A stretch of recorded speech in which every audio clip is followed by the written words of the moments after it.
Trăng sáng. Tôm công tử gặp hoàng tử hạnh phúc công chúa. Minh Nguyệt không ở trong cung, mấy ngày trước ra cung mở phủ, vừa sửa xong, ở dinh thự bên ngoài cung điện 2 ngày, cho phép Lý Minh Nguyệt ra cung. Có phải là Lý tìm đã được gửi đến Thái Ất rồi? Còn anh Lý thì sao? Trung trưởng vẫn sống trong cung. Chu Hoàng đang chơi trò gì vậy? Đấy không phải là chị Minh Nguyệt sao? Mắt với người đàn ông lạ, đi cũng không sợ vô cớ gây chuyện phía. Tam công chúa hiểu lầm rồi. Hà công tử là ân nhân cứu mạng của Minh Nguyệt ở nước Sở. Cảm ơn. Hai vị là phó hạ nhân chính thức của người nước Sở ra nước ngoài. Kia hóa ra là nước Sở, khách từ xa đến đây. Trước đây ở phòng thư phòng của Phụ Hoàng đã nghe qua hai vị phong lang cư cần ú mã hán hải. Di Ninh thật sự rất khâm phục hai vị. Cả nước biết lợi mà không dám cúi đầu. Nay Minh Nguyệt sắp cưới vợ, lẽ ra không nên xuất hiện trước mặt mọi người. Phụ Hoàng có lẽ là cảm thấy Minh Nguyệt sắp kết hôn cho nên mới để Minh Nguyệt đến đây tham gia tiệc mừng. Hẹn gặp cuối cùng trên đời.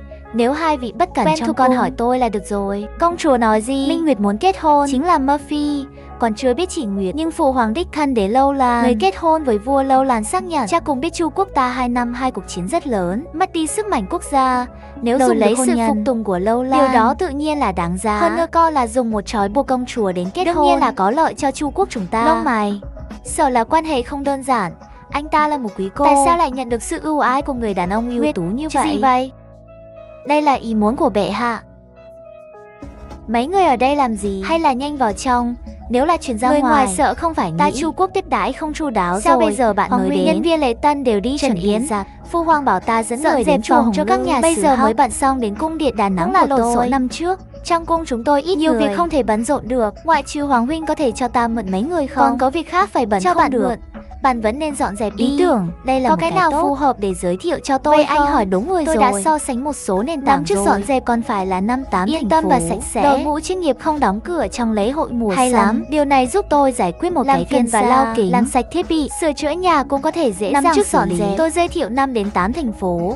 Về tôi sẽ đi xem. Hành động của hai sứ giả cung đều là hảo sinh. Khâm phục hôm nay là gặp người bất phàm. Mời vào đi. Tông vốn còn muốn hỏi thêm nhưng cũng biết lúc này hỏi nhiều cũng có chút không thích hợp. Phải đi theo người này trước. Chu quốc tự xưng là và đền dựa toàn bộ tiệc tôm. Nhìn đối diện cứ cúi đầu. Lý Minh Nguyệt không dám nhấc lên, về mặt phức tạp. Hôm qua chậm mới kết hôn giữa Chu quốc và Lâu Lan, ngày đã định hôm nay. Các vị sứ giả nước Sở đã đến, thật sự là hạnh phúc đôi. Không ngờ Lâu Lan nhất thúc cũng có quyền xin quốc gia của quý vị kết vậy hôn. Nếu là ta Sở quốc, nếu đất nước của bạn cầu không biết quý quốc có muốn đem công chúa khống chế nước Sở ta chiến trên thảo nguyên. Chu quốc ta nợ quốc gia các tôi là quốc gia của bạn, muốn kết hôn với quốc chu của con tôi. Con cái đau lòng của tôi công chúa kết hôn với đất nước của bạn, và đất nước của bạn đó kết hôn với Tần Tấn là quốc gia mạnh nhất trong 8 quốc.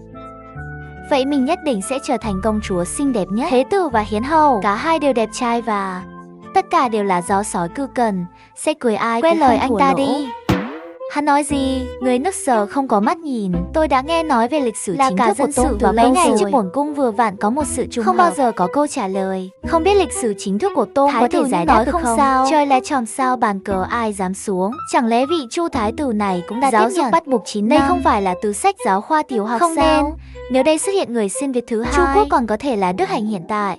Sao lại khó thế? Thiên làm bàn cờ tròn sao ai dám xuống? Trái đất là Hill Piper, cái nào có thể chơi? Tôi đang nghĩ về cặp đôi đây trong là bị hắn đối ra rồi. Đây là xong rồi. Sao có thể nhanh như vậy? Tôi cũng có một đôi ở đây, không thể giải quyết sau khi suy nghĩ. Không biết thái tử có thể giải được không? Không biết là liên kết trên của tôi là gà biến thành dễ sen không biến gà biến thành dễ sen không thay đổi. Là số đơn và logic số chán. Mối quan hệ ở đâu? Tại sao số đơn thay đổi? Số chán không thay đổi. Như là tôi muốn thêm vị thái tử Chu này. Chỉ là tình cờ nghĩ đến cặp này thôi. Xấu hổ khi nghe.